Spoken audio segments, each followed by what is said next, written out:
I want to tell you about a new project we're beginning at our church, a project simply of collecting stories, but very special stories indeed. We want to collect stories about the ministries of this church that impact lives within the church family, or even move through those lives and impact people far beyond our church family. And you have those stories to tell. So you pay attention in the coming weeks and look for those opportunities to submit your own story. It may be something you want to submit via email or in a letter. It might be something that you'd be willing to sit down and talk about on video such as this. We want to hear your stories about the ministries in this church that have drawn you to the hope and the help of the gospel.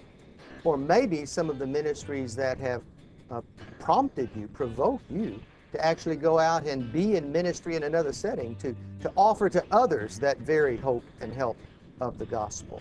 What we'd like to hear are true stories, real stories that will give other people encouragement.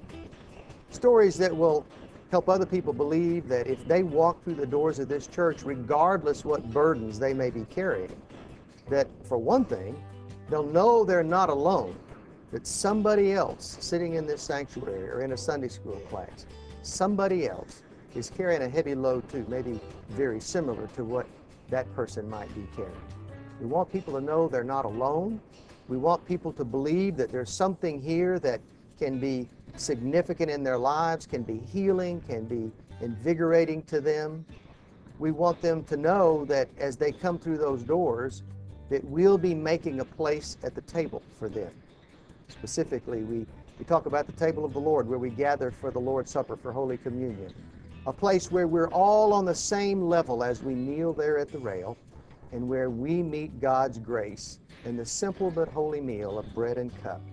As we're telling our stories, what we want to do is simply invite people to come and see whether indeed there's something that they can rely on, something they can trust, something they can count on, something that will be offered to them through normal people, real people like themselves, who are seeking to live a life in God's grace as people of faith, but people who also are encountering all the trials, all the struggles that life brings.